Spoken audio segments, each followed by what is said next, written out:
Meus amados, capítulo 2 de Daniel, versículos 44 e 45. Encontraram? Vamos ler o texto?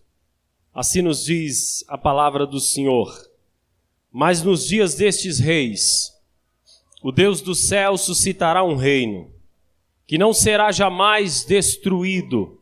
Este reino não passará a outro povo.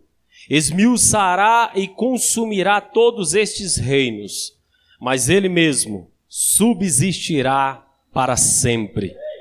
Como vistes que do monte foi cortada uma pedra, sem auxílios de mãos, e ela esmiuçou o ferro, o bronze, o barro, a prata e o ouro.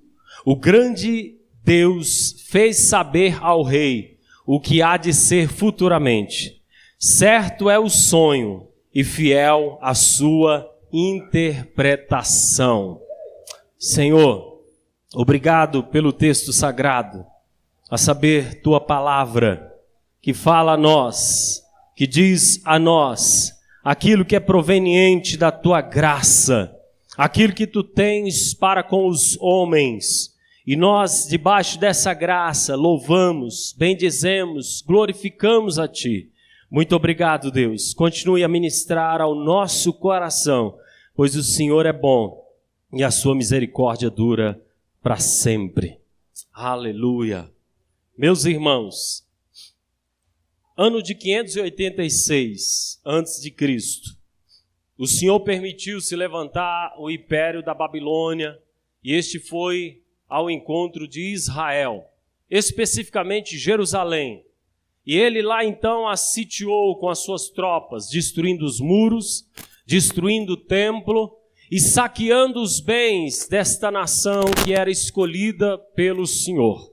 Tudo isso estava acontecendo, amados, porque Israel estava num processo calamitoso, isto é, de grande pecaminosidade, deixando de guardar os mandamentos que o Senhor lhes ordenara desde a antiguidade.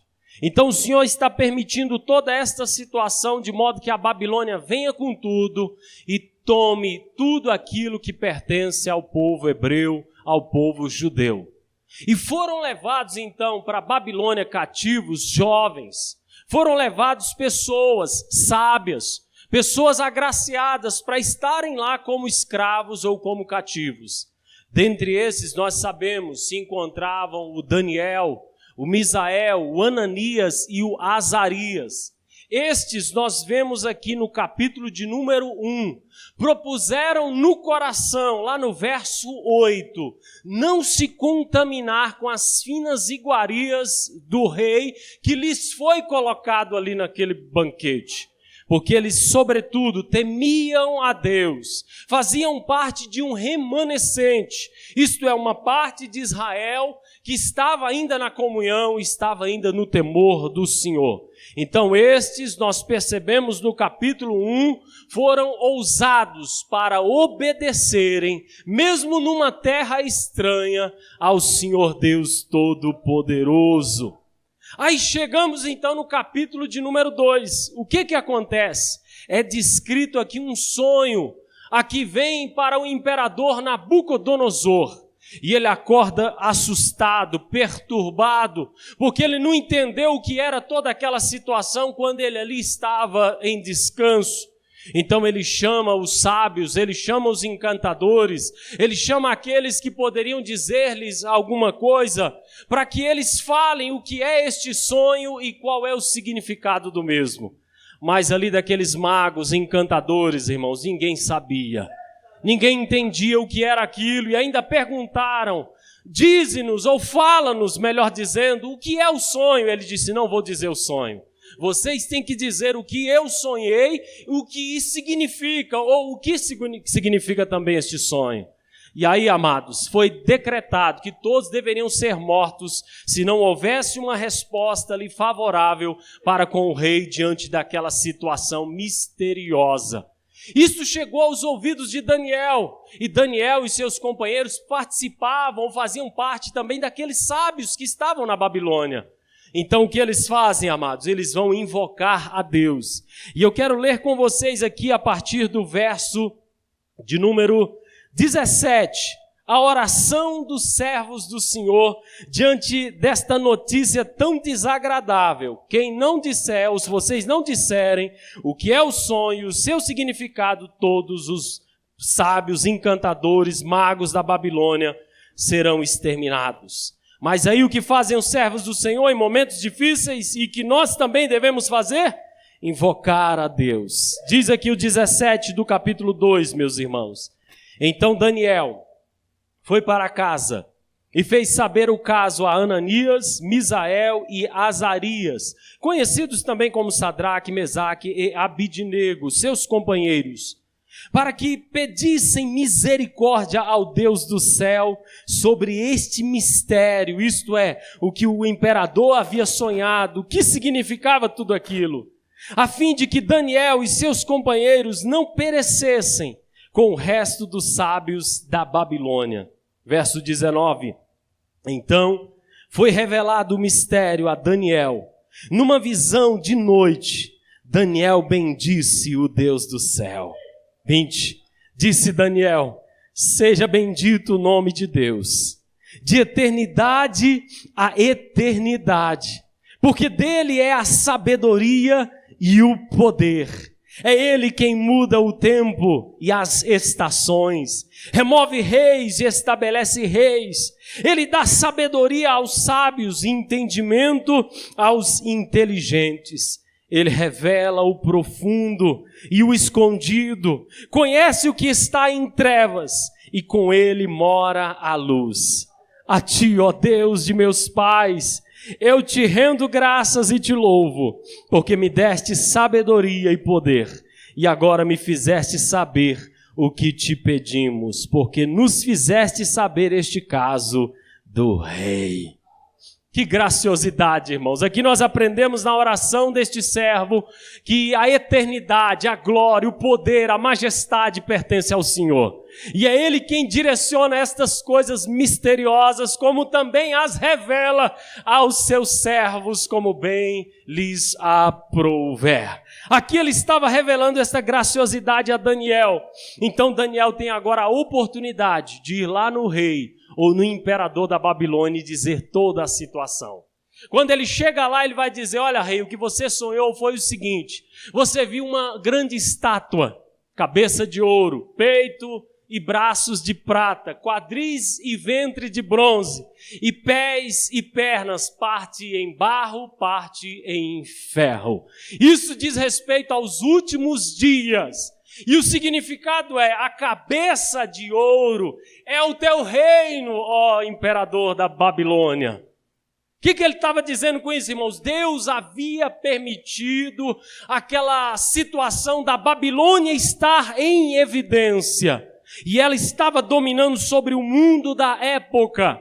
E sabe como eles faziam, amados? Eles iam nas terras que eles queriam, eles saqueavam tudo, subjugavam o povo e saqueavam, faziam espólio dos bens dos diversos povos, traziam para a sua terra, e assim a Babilônia ia estando cada vez mais em evidência, em luxo, em grande poder. Assim exerciam os babilônios o seu domínio no mundo daquela época. Mas não para na Babilônia. Ele viu também na estátua peito e braços de prata. Isso dizia respeito a um outro reino que viria, isto é, passaria a Babilônia. E este era o da Média e da Pérsia, tendo a sua sobrepujância na Pérsia, Ciro o Grande. E acerca desses, amados, é registrado lá em Isaías, capítulo de número 45, cerca de quase 200 anos antes deste episódio. Porque Deus é o Senhor de toda a história. Ele está no controle de tudo. Então, amados, passa-se a Babilônia, vem a Média e a Pérsia. Os persas também tomam os povos, tomam as gentes que eles querem, só que eles fazem diferente. Ao invés de praticarem o espólio e deixar o povo em grande miséria, eles colocam líderes, para que estes cuidem do povo e o povo, por sua vez, paguem tributos. E assim se desenvolveu a grande Pérsia do mundo antigo. Mas isso era futuro para com Nabucodonosor. E ele diz, olha, tem mais, os quadris de bronze, refere-se a um outro reino, a saber, o Império da Grécia, liderado por Alexandre o Grande, amados, filho exatamente de Filipe II da Macedônia. Ele com 20 anos tomou a coroa da Macedônia, passou a ser o rei, porque o seu pai foi assassinado. E ele então forma um exército, e ele estabelece no coração o desejo de dominar o mundo daquela época. E assim ele foi nesta grande empreitada, irmãos. De modo que dos 24 para 26 anos, ele já tinha cerca de 30 mil soldados bem preparados para qualquer batalha. Este fazia parte também deste sonho de Nabucodonosor. E isso de fato aconteceu porque a Grécia tomou a Pérsia, irmãos, tomou o mundo antigo e desenvolveu-se então as artes culturais nos povos, como também desenvolveu-se a filosofia, o pensar, o refletir, o meditar, o conhecimento em sobrepujância sobre o mundo daquela época. Mas parou por aí? Não. O sonho falava que a estátua também tinha pernas e pés, parte em barro, parte em ferro. O que acontece? Alexandre o Grande parte desta terra com 33 anos. Precocemente ele adoece e vai-se daqui. E aí então os seus generais vão se dispersar, cada um vai cuidar de uma localidade, daqui a pouco este reino não está mais unido. Com isso dará lugar àquele outro reino que é o Império Romano. E Roma passa a estar em evidência então através de seus diversos imperadores, irmãos. E o sonho então concernente à estátua é exatamente isto: Babilônia, Média e Pérsia, Grécia e Roma. Mas diz aqui, nós lemos que nos dias destes reis, Deus suscitará um outro reino, do qual jamais terá fim. Que reino é esse? No sonho de Nabucodonosor, ele viu uma pedra, irmãos, caindo sem o auxílio de mãos humanas, vindo sobre esta estátua e a esmiuçando, destruindo-a totalmente.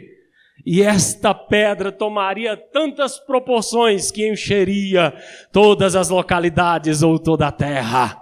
Sabe que pedra é essa, meus irmãos? Cristo Jesus, nosso Senhor.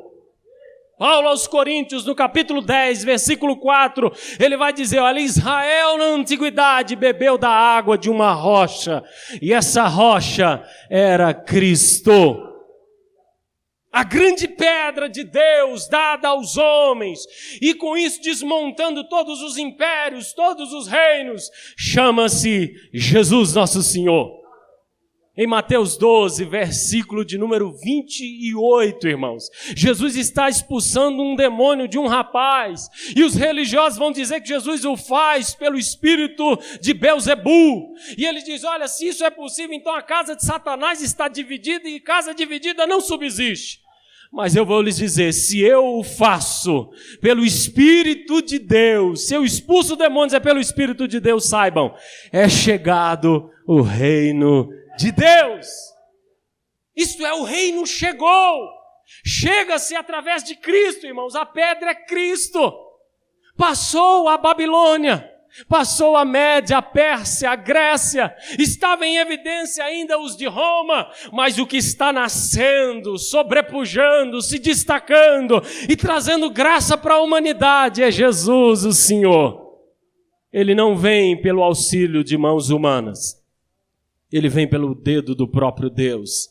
Diz-nos a Escritura nos Evangelhos que o Espírito de Deus, o Espírito Santo, a Trindade, adentrou o ventre de Maria. E ela então pôde ali, amados, conceber, ficar gestante. E no devido tempo dar à luz aquele que seria o Messias, o Cristo, o Filho do Deus vivo, como aqui cantamos nesta noite. Ele veio pela graça do Todo-Poderoso, ele se desenvolveu, ele cresceu e ele transmitiu graça aos homens, porque este é o Filho de Deus. É por isso que nós lemos aqui mais uns dias destes reis, o Deus do céu suscitará um reino que não será jamais, diga comigo, jamais, destruído. Esse reino não passará para outro povo, gente. Ele esmiuçará e consumirá todos estes primeiros reinos, mas ele mesmo subsistirá para sempre. Como viste que do monte foi cortada uma pedra sem auxílio de mãos, ela esmiuçou o ferro, o bronze, o barro, a prata, o ouro. O grande Deus fez saber, ó rei, o que há de ser futuramente. Certo é o sonho e fiel é a sua interpretação. E tanto é fiel que a gente pode hoje testificar desta verdade histórica. Está aí para todos os homens. A Bíblia é o livro dos céus, irmãos, que trata do passado, do presente e do futuro de toda a humanidade. E aqui a gente vê estas porções escritas no livro de Daniel. Dias longínquos, distantes dos nossos, isto é, lá atrás. E o Senhor vai falando de todas essas maravilhas, sabe por quê? Ele é aquele que tem o controle da história da humanidade. Tudo pertence ao nosso Deus. É Ele quem estabelece reis. É Ele quem no devido tempo os tira também, porque Ele é o Senhor. Ele é o Senhor. E foi Ele quem deu a nós Jesus, seu Filho. As características do reino de Cristo são diferentes dos reinos desta terra. Jesus falara a Pilatos, lembra-se? Meu reino não é deste mundo. Não é como a Babilônia. Não é como a Média Pérsia. Estes que tomam tudo das pessoas, que subjugam as pessoas através de tributos elevadíssimos. Não. Este reino não é desta forma que vai desbaratando um, desbaratando o outro, tomando tudo e todos, invadindo casas, nações. Este reino não é deste mundo. Ele não é deste mundo. Ele é dos céus, ele pertence ao parâmetro celestial, ele é gracioso, ele vem das alturas. E o próprio Paulo, no 14:17 de Romanos, vai dizer: o reino de Deus não é comida, não é bebida, é justiça, é paz, é alegria no Espírito Santo. É algo transcendente, celestial. É algo que vai além da racionalidade, da lógica, do entendimento humano. É o reino de Deus expresso na pessoa do Cristo. Como pode um Deus que é rei de tudo, maior do que Nabucodonosor, maior do que Ciro, do que Dário, do que Alexandre o Grande e todos os imperadores de Roma, maior do que tudo e todos, se esvaziar de sua glória, meus irmãos, vir a esta terra em tamanha humildade, ao ponto de dizer exatamente no 20:28 de Mateus: eu não vim para ser servido, mas para servir e dar a vida em resgate de muitos. Como pode um Deus todo-poderoso se sujeitar a tal situação? Esse é o reino, irmãos. O reino que não é deste mundo, que não é desta terra, que não é segundo o que os homens aprenderam a desenvolver na teimosia e na pecaminosidade de seus corações. É o reino perfeito, é o reino de justiça, de amor, de graça, de modo que um divide com o outro. E se alguém toma um tapa, oferece o outro lado. E se é pedido para caminhar 1 milha, caminha 2, 3, vai além. Se é apanhado ou apanha, é martirizado, não revida. Antes entrega àquele a quem pertence toda a vingança. Porque este é o reino de Deus. Jesus em tudo, como fora pregado outro dia aqui pelo pastor Felipe, foi ultrajado. Foi humilhado, foi cuspido, foi esbofeteado, mas nunca revidou e nunca se achou na sua boca dolo algum, porque esse é o rei que vem das alturas. Esse é o reino de Deus. E uma vez os discípulos indagando, questionando, como é que é, ele disse: se disserem que o reino está aqui ou acolá, não acrediteis, porque o reino estará dentro de vós. Ele habita naqueles que creem neste Rei, Jesus. Ele mora naqueles que acreditam neste que é o soberano, Jesus. Ele habita em nós, irmãos. Então, se Ele habita em nós, nós devemos estar também neste caminho de justiça, de paz e de grande alegria.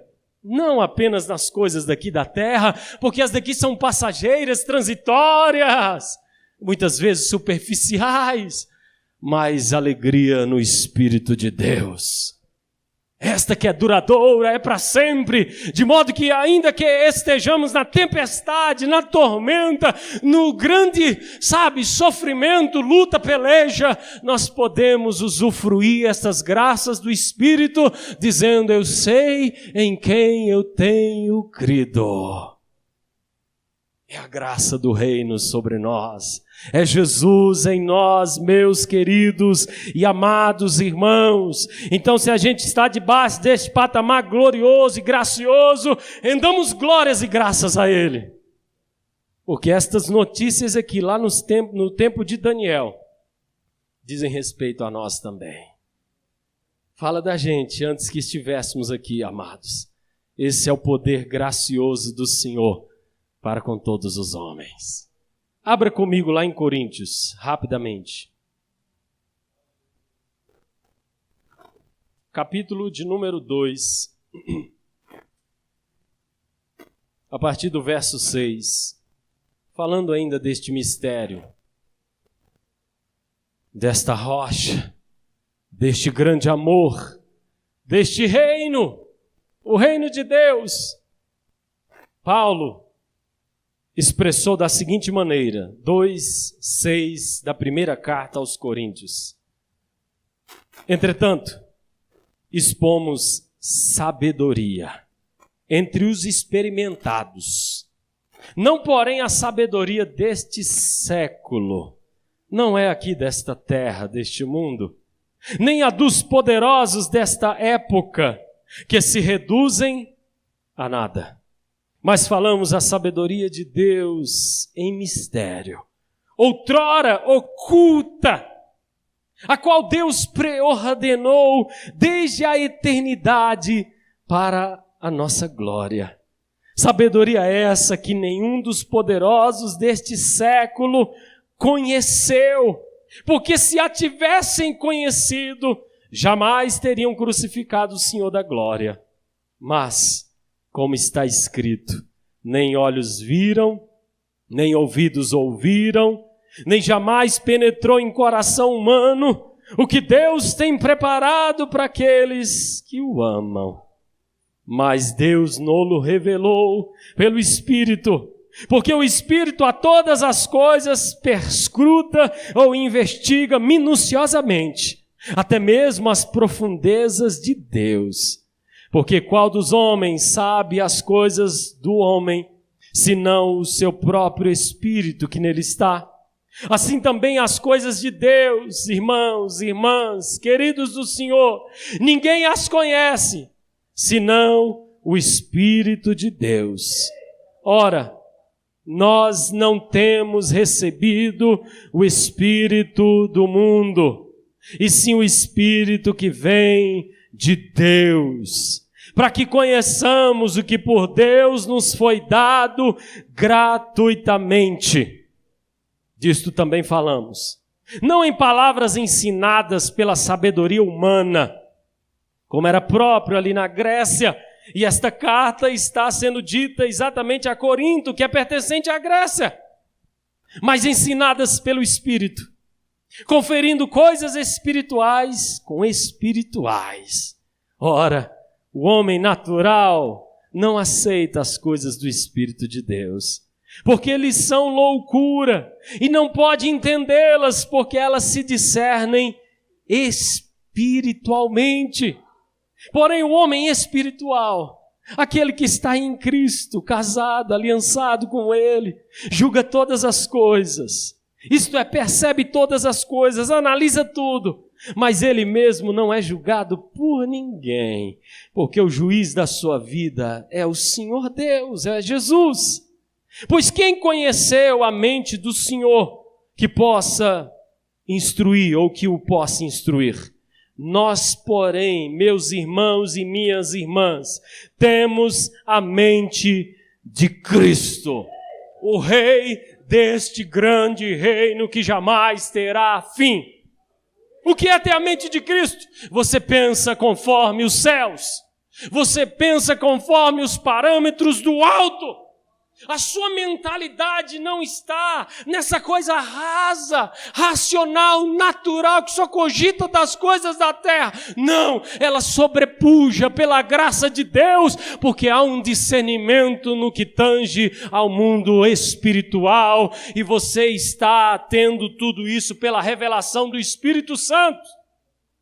Assim é próprio dos filhos de Deus, assim é próprio daqueles que pertencem ao reino, como era o caso lá na antiguidade de Daniel e seus companheiros, e agora tem a oportunidade de divulgar isto a Nabucodonosor, que está tendo aquele grande sonho, irmãos.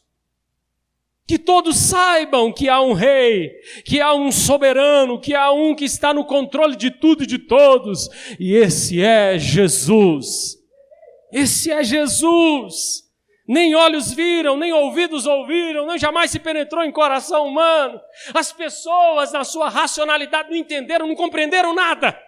Mas Deus dá o entendimento, a compreensão pela graça do seu Espírito. Isso está evidente na igreja do Senhor. Quem é a igreja do Senhor diz amém? Se você é a igreja, foi porque Ele te edificou.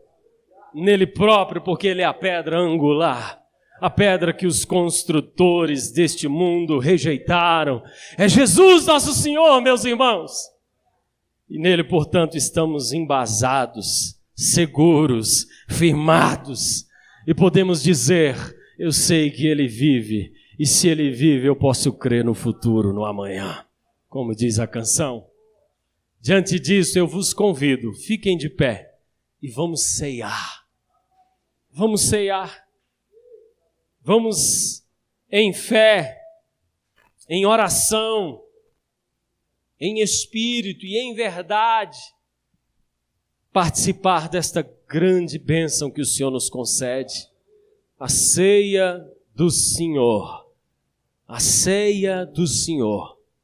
Outrora era uma simples Páscoa, revelado em Cristo. É o sangue da nova aliança. É a graça que nos permite estar diante do nosso Deus. Aleluia.